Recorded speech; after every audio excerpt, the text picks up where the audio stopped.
Hey guys, welcome back to my channel. Okay, so today we'll be going through Musketeer gameplay video. Okay, so we'll just take a quick look at the deck list. Okay, so the starter is the grade 3 searcher. So you just put in so and search for grade 3 in the top 5 cards. Okay, the good thing about it is it's also a musketeer. So when you play cards like this and this, you can actually count last one, replace it, and check the top few cards to call out another musketeer. So this 4 and this 4 actually does the same thing. So it doesn't actually give you additional cards, it's just a 1-for-1, but it's actually good for early game filtering. Okay, so 4 Vanguards, it's just staple. Okay, and 4 of these musketeers, they actually gain 3k when it's in the front row, and your Vanguard is a musketeer. Okay, so it's really important. Okay, and one of these is just a damage adder, and of course you see 3 damage adder for the grade 2 section as well. Limit break is honestly not important at all in a Cecilia deck. Most of the time you wouldn't want to use its effect to call 2 grade 3s out. I mean, unless you're really running out of attackers, then you probably will use it. If not, you wouldn't want to have grade 3s in your front row. It means you can't intercept, and also you wouldn't want to take out like 2 triggers just like that. Okay,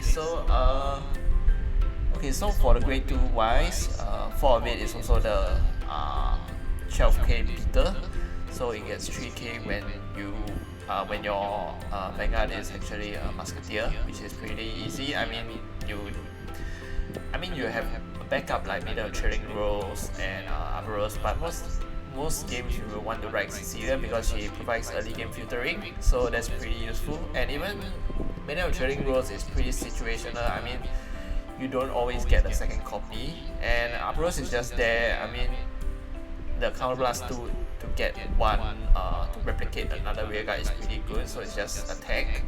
Okay, so 4 of these rearguards are all musketeers, that's why it's pretty much included. Okay, so it's just mostly used as a rearguard effect. It's just plus 3k when boosted. And we also played 2 of this. I mean, I didn't want to play 4 of this because it's really just not very useful. Okay, so we play 2 of this to hopefully get a card, because this deck really gives you no advantage at all.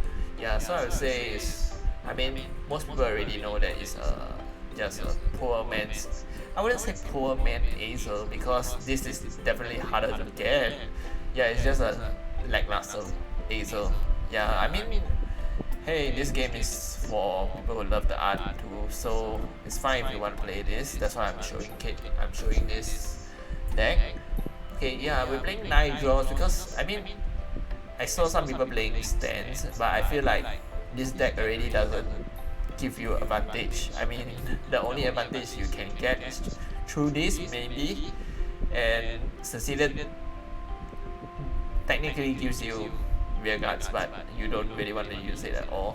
So 9 draws I think is the best way to sustain. Best case scenario is you actually just survive your opponent instead of killing them. You just survive because Cecilia can put back 5 cards anyway, so most likely you won't deck out. So we'll play a few games and we'll see how it goes.